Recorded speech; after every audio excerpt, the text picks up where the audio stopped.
Hi guys, it's Tracy. Thanks for joining me today for another card video. Today I'm making this card using Distress Oxide ink pads and one die. Let's get started. The oxide colours I'm using are Peacock Feathers, Mermaid Lagoon and Picked Raspberry. The paper I'm using is a photo glossy paper. It's just a cheap one from Kmart. It's a 4x6 glossy photo paper pack, has 150 sheets and is 180 GSM. It's quite thin, but it does the job here, and it costs about $6 for that packet.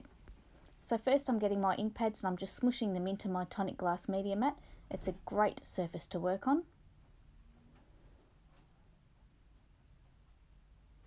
And the reason why I bought my Media Mat. So I'm just getting some water in a spray bottle here and I'm spraying the parts that I have put on the mat there, and this causes the ink pads to oxidize. And I'm just putting the card in there.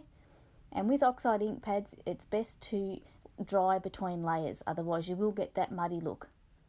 Oxide ink pads are a blend of pigment and dye, and there are plenty of YouTubes that explain all this. So I'm just drying it off with my Wagner heat gun, spritzing again and going in for some more colour. I'm wanting a bit more pink, a bit more peacock feathers. Still got some white areas on the card that I want to fill in, but I will dry between the layers first. So I spritz again onto the remaining ink that's on my palette here, and I go back in, just trying to fill in those white areas that are still visible. Drying in between layers, I don't want it to get muddy.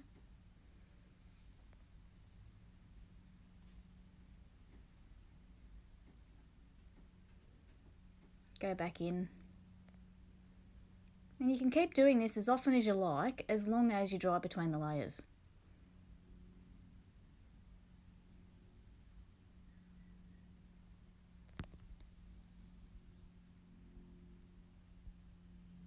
So I've decided I need a little bit more pink, so I give it a spritz that activates the ink.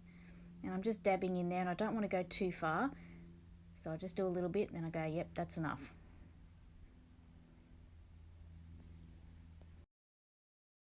So I've stopped with the heat and the application of water, and I've decided that I want to go in and sponge over these white areas that I'm not happy with. I don't want any white areas to show. So I'm just using my ink blending tool. I'm not changing the pads in between colours, but I am watching where I'm putting it back into the ink pad so I don't cross-contaminate. So I'm just dabbing on there.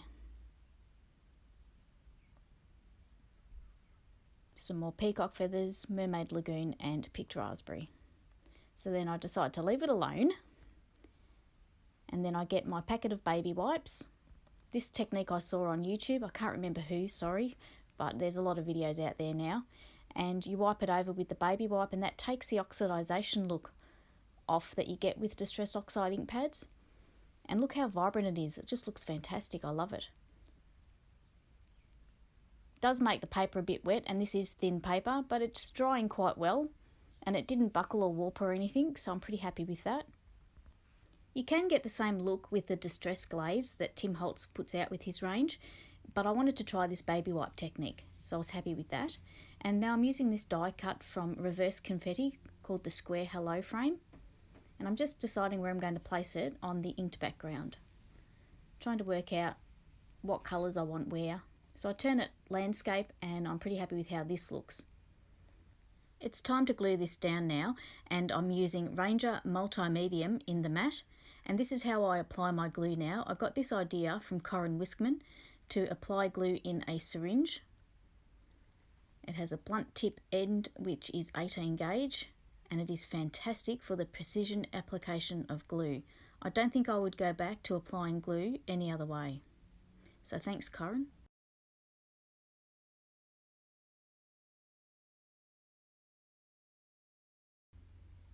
So it's time to stick this down now, and I'm taking care to line it up properly, and it's where I want it to be. Pushing it down, making sure all the parts are stuck down.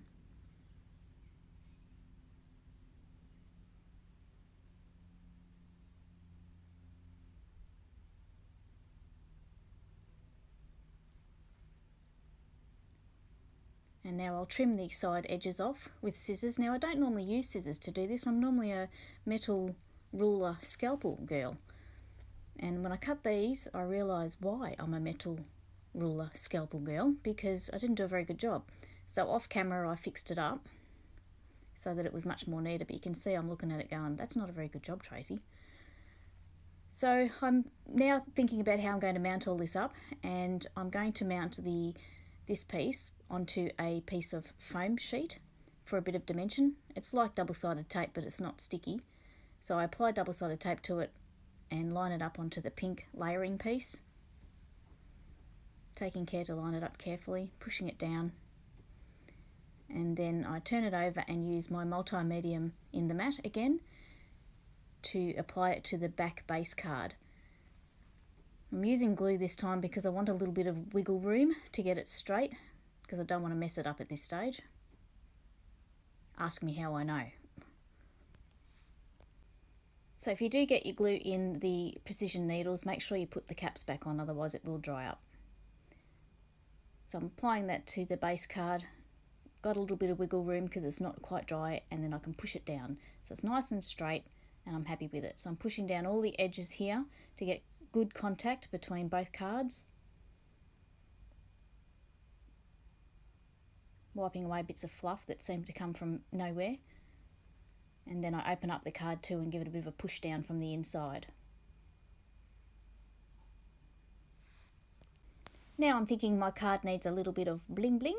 So I go through my rhinestone stash and find these pretty aqua, almost green type of rhinestones, and I really love the look of them, so I'm sticking them down with the help of my scalpel, just randomly putting in various places. Some I'm not happy with, so I pick them off and move them. Like I put that there and I think, nah, I don't want that there, and I put it there instead. And then I do change the big one down the bottom there. I change that for a smaller one. So I'm happy with that, how that looks. And then I'm thinking, I think I'd like the hello to stand out a bit more. So I get some enamel accents that I have in the black, and I'm applying that to the words of hello. The letters of hello, sorry. As I am doing this, I'm thinking, oh, maybe I don't really like this, but then I do like it. I end up loving it. And I accidentally get a bit of the black accents onto the side of the H there, but you'll see what I do. I cover it up with a bit of bling. No such thing as mistakes in card making. You can cover up mistakes with anything. Just push on. And there we have finished completed card. Thanks very much for watching today, and if you'd like to go to my blog, I have put a couple of pictures there for you of this card. And if you'd like to subscribe to my YouTube channel, I would really love that. I do plan to keep on doing videos for you. Have a great day. Bye for now.